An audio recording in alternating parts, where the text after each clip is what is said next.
This was the scene earlier this morning as police and SWAT officers took down the man they say killed 2 Topeka police officers on Sunday night. We'll show you that video here momentarily. For the second year in a row, Topeka police say overall crime is down. The thing about Topeka is obviously there's frequently crimes, and like I mentioned earlier, there can be like a gunshot and I just won't think twice about it. But I think TPD does a pretty good job responding quickly. However, I think that they could do better with what they do afterwards. I know that I've reported things and I've never seen them go through with it. They kind of just come, check it out, talk to me for a little bit, but they don't really do anything about it necessarily. So last year I was going out of town for a day just to go see some friends, and I was living with 3 roommates at the time, and we all were out of the house. And I get a call about 45 minutes into my drive from one of my roommates saying we got robbed. And we lost, each of us, about $1,500 worth of stuff. And so we called the police, we did everything we needed to, explained what was stolen, what it looked like, and they told us that they were gonna put a private investigator on it free of charge. We never got the private investigator, we were never reached out to again besides that. I ended up calling the police station and asking if they've made any leadway, and we were really given no response or the bare minimum of we have someone on it, let alone this a year later, and I still have nothing about it. So that stuff, as I see it, is fully gone. You know, my garage was broken into once, and that was impactful, but living elsewhere, you see the same things. It's not like it's exceptional or anything like that. And while we do have issues, we have people who are working to fix those issues here in our community. And I really believe that as a collective, the public is ready to work together to fix a lot of those things. There are some holdups. I'm not going to say that we're perfect, and Topeka's police department definitely has some of the issues that are prevalent everywhere throughout the country. But I think that one of the things that Topeka does well is that we have started to take the first steps towards fixing these issues and helping address some of the things in our community that we see are issues. A local store owner is addressing rumors that he is closing up shop. There is a new restaurant coming to the capital city. It is Gyroville. The beloved musical Singin' in the Rain is coming to life on stage at Topeka Civic Theater. When I decided to stay here for school fully, it was one of those things where I felt like I was moving in. And I've seen over time a decline in interest from the city in the sense of we need to make this a place that people want to live. I know they have an act going on right now where they want people to move into the city, but for the people that have been here forever, I feel like that is the group they need to focus on. You know, I've been here for 3 years. I'm still new to the city, but I would say I've seen a decent amount. There's been a decline in just entertainment. Stores are closing down, restaurants are closing down. There's nothing at the mall anymore. I think they've added more tourist destinations, kind of like they've fixed up Nodo and they've fixed up the downtown area. I don't necessarily think they've bettered it for the people that are living here already. A lot of the times you see downtown or in Nodo that they have restaurants, and it's pretty likely that they'll close in about a year or so. They don't usually last. There's a lot of things going on here. I mean, there's the Sunflower Music Festival's happening. There's the Arts Connect people are doing all sorts of things. And then there's a whole business community that has meetings monthly down at the Capitol Plaza Hotel where they're inviting people in. So there's a lot going on. And I think as long as they keep up the same trajectory, it'll be pretty good.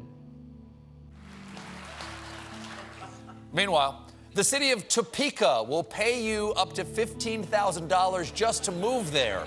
The program Choose Topeka was created with the intention of investing in employees to live and work in Topeka and Shawnee County so that we may foster an intentional community. That's important, an intentional community. Because right now, Topeka's current residents are all drivers who ran out of gas on their way to anywhere else. God love you, Topeka. I think the people they're trying to attract is honestly anyone. I don't feel like they're trying to attract a group in general. Like, oh, we have this D2 school, come to our school. We're not huge, we're not small, we're just in the middle. Oh, you wanna move in because we have cheap housing? Come move in because we got cheap housing, but we're not really gonna tell you about, you know, the other underlying problems that are seen. So it's one of those things where they're just trying to make attention for themselves. I think one of the biggest issues in Topeka is our reluctance to embrace ourselves. We've got a self-image problem. We talk down on ourselves. I mean, how often do you hear the phrase, "I can't wait to get out of Topeka"? Our students graduate high school and flee the city. I did it. I went to Kansas City because I wanted to get the heck out of Topeka. But once you get that distance and you start looking back on it, and you compare it to these other places, the problems that you see in Topeka do exist everywhere, and it's whether or not we're willing to roll up our sleeves and address them, because in reality, it's a self-esteem issue, and it's a self-fulfilling prophecy. Oh, it's terrible. That's one thing I would say if you want to move here is don't listen to what people from the outside world say, because yeah, it's a very negative opinion. I mean, like, outside of Kansas even, people know Topeka, but they know Westboro Baptist Church. That's what most people know about Topeka. And then that is then extrapolated, through the city. So I would say, the outside perspective of Topeka is very bad, but not necessarily based in reality, because, that church is in actuality is, like, not very big, They just garner a lot of media attraction because they're so extreme. But I don't think, because I just don't feel like the outside perspective matches necessarily what Topeka is. Last night, John Free sprang into action when he found out a man was on the ground outside in the frigid weather. Now, this was actually not the only peaceful protest we saw in Topeka today. There was another one, too, just a couple of hours before that at the Capitol. Topeka is such a weird combination. Weird doesn't mean bad. You get the nice Midwest people here. You get people that aren't nice. You get people who support one side of politics. You get people who support the other side. You have the Westboro Baptist here. You have other people that are part of different religions here who are very open, accepting people. I've worked in the service industry in this city for most of my professional career, and there is just an implicit friendliness where you're willing to just strike up a conversation with the person who's sitting across the counter from you or in the same environment. And that tacit friendliness that creates these relationships that become something bigger is really the core of what community is all about. What has specifically shaped me in Topeka, probably the people have shaped me the most here in Topeka. I would say the one thing I've noticed from traveling around to different states is that people in the Midwest are much nicer than the people on the West Coast and the East Coast. I don't know what it is, but the Midwest is so much nicer. Even here in Topeka, everyone's really nice, and even though they might be kind of crazy or they might obviously have some sort of issue, everyone's really nice. And I think that that's shaped me a lot as to be like a kinder person. That is something, when I did that in California, like, I tried to talk to my checkout person. They're like, "Why are you talking to me? Like, what is going on?" And that kind of Midwestern friendliness is something that you still notice in a place like Topeka. I think that Topeka's biggest selling point is that we're willing to be your friend. You just have to open the door. Of all the things that I've always wanted to say to the general Topeka area, it's that if we just hang in there and remember that we're all in this together, no matter what's going on or where we're at, we're willing to help each other out.